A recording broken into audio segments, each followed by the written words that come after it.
yang ingin saya tanyakan, Bu, bentuk-bentuk ketaatan itu kepada siapa saja? Oke, bagus pertanyaannya. Kita kasih applause. Bentuk-bentuk ketaatan kepada siapa saja. Nah, sekarang siapa yang bisa menjawab pertanyaan dari Saiful? Ya, Bu. Ya, silakan. Bentuk-bentuk ketaatan, taat kepada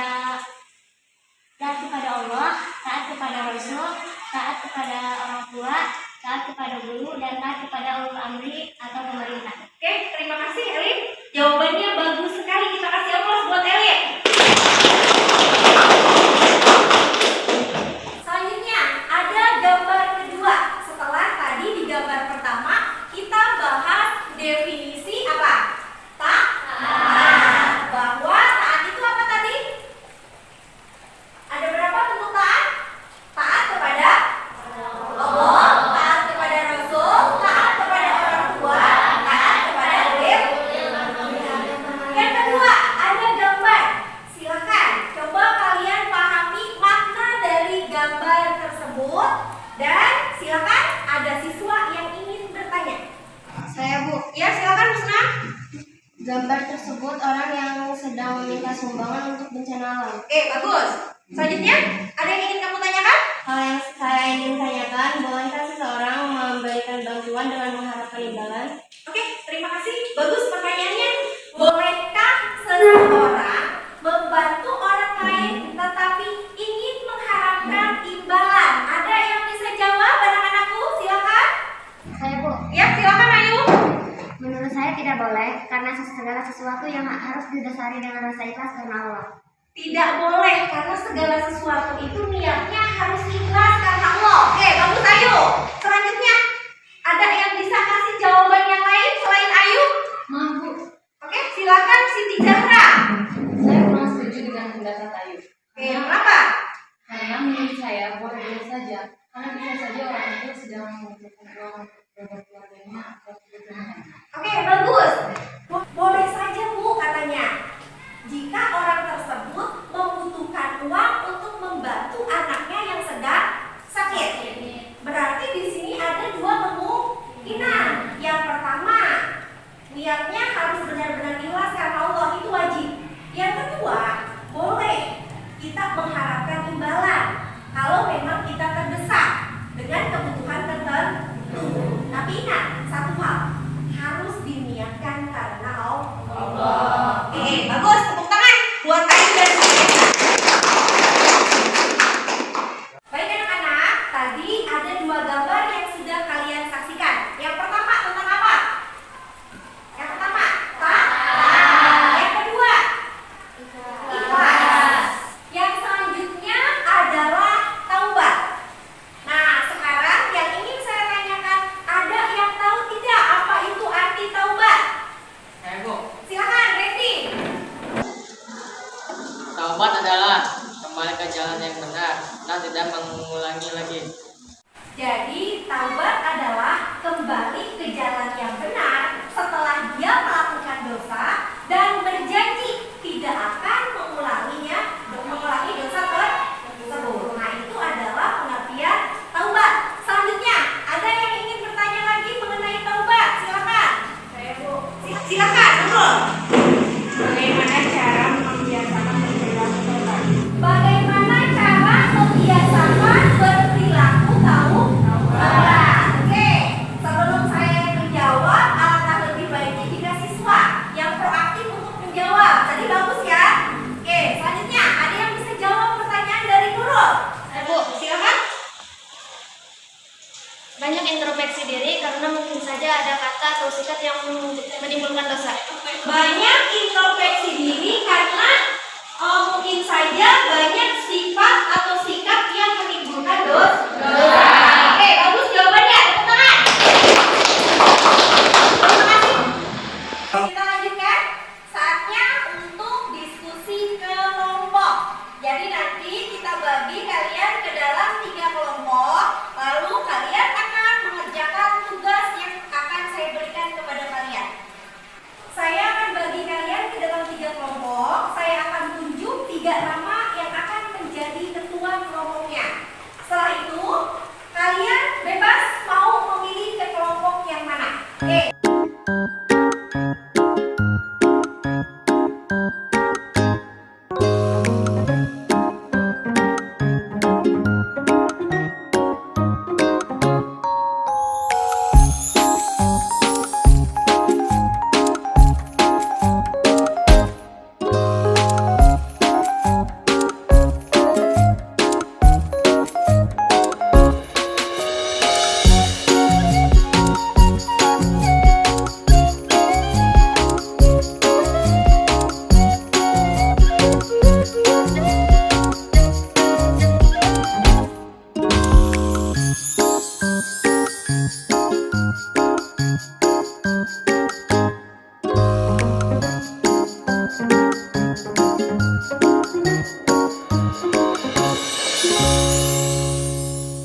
Nah, Ibu sudah bagi kelompoknya tadi sesuai dengan keinginan kalian. Masuk ke kelompok yang mana? Sekarang silakan kalian duduk masing-masing ke kelompoknya. Silakan.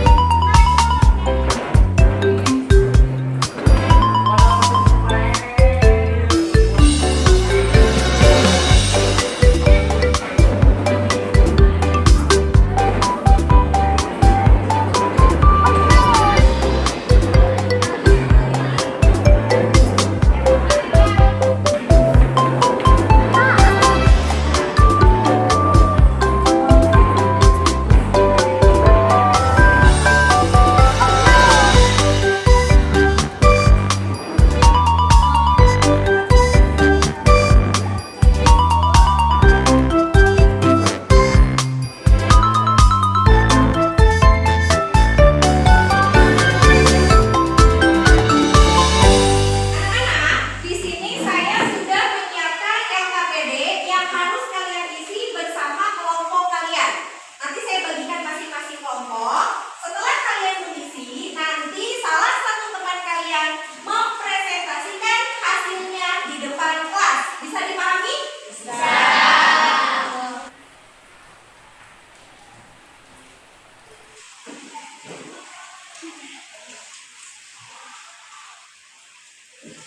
Silakan tugasnya dikerjakan. Di situ ada nama kelompoknya, diisi nama kelompok masing-masing. Saya kasih waktu 10 menit untuk mengerjakan tugas. Setelah itu, presentasikan di depan kelas.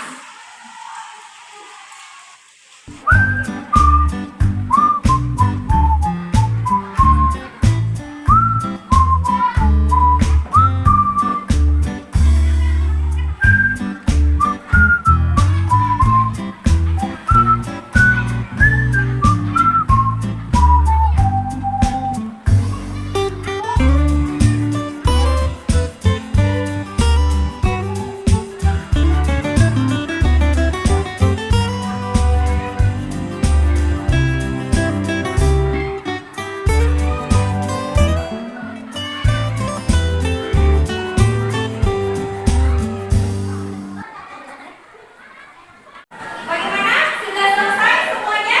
Sudah. Alhamdulillah. Masih semangat? Masih. Kita tepuk semangat dulu ya. Iya. Tepuk semangat.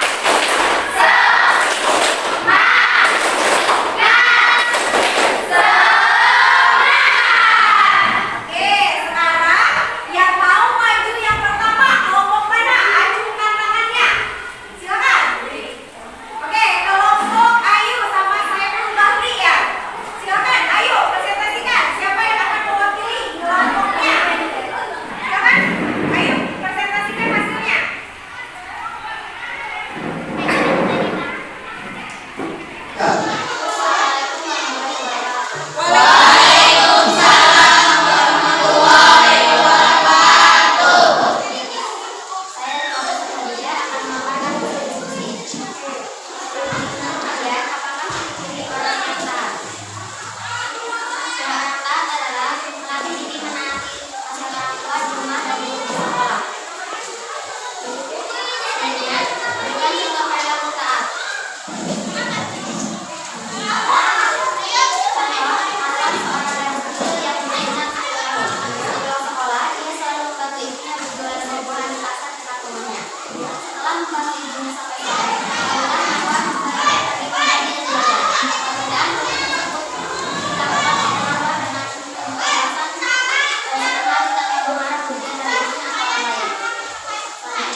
Waalaikumsalam warahmatullahi wabarakatuh.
Oke, silakan diisi soal yang sudah saya berikan.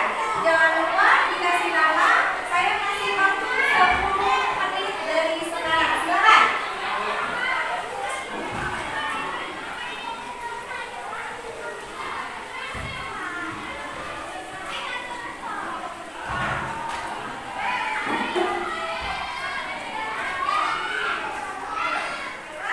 Kita bahas sama-sama soalnya.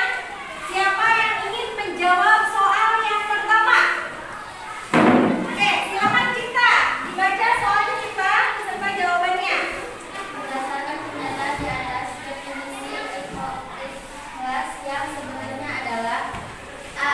Niat mengharapkan ridho Allah semata dalam beramal sebagai wujud menjalankan ketaatan kepada Allah dalam kehidupan dalam semua aspek. Selanjutnya. Menjalankan. B. Menjalankan perintah Allah dan semua yang dilarang olehnya. C. Melaksanakan segala sesuatu semata-mata karena ingin mendapatkan pujian. D. Menjalankan semua ketaatan kepada Allah dengan keterpaksaan. Oke, jawabannya? A. Jawabannya yang A. Yang lain bagaimana? Benar atau tidak? Benar. Oke, jadi untuk jawaban yang pertama, pernyataan yang sesuai dengan teks yang di atas itu adalah niat mengharap ridha Allah semata wa nusuki wa mahyaya wa mamati. Sesungguhnya sholatku dan ibadahku itu semata-mata kita niatkan hanya karena Allah. Jadi intinya keikhlasan kita apapun itu definisi dalam ibadah niatkan semata-mata karena Allah. Oke. Yang selanjutnya soal nomor 3. Siapa yang mau menjawab soal nomor 3? Angkat tangan. Oke, Dahlia silakan. Apa yang kamu definisikan dari gambar sampai? Oke, silakan. A. Seorang yang memberikan bantuan tanpa mengharapkan imbalan apapun. Iya. Orang yang senantiasa mengerjakan salah waktu. C. Orang yang membaca Al-Quran dan menikmatinya sebagai bentuk perwujudan sifat taat kepada Sang Pencipta. Iya. D.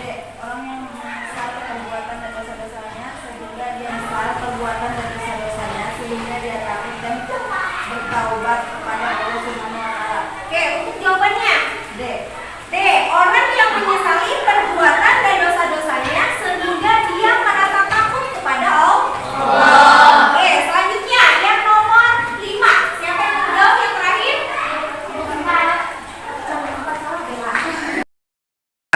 Selanjutnya yang nomor 4, silakan. Siapa? Dibaca soalnya. Dampak positif dari sifat khauf adalah Ya. tidak menganggap ringan dosa kecil yang dilakukan. Ya, B. betul. Mendapat ketenangan hidup. C. Mendapat pujian dari orang lain. D. Senantiasa berada dalam kesulitan. Jawabannya?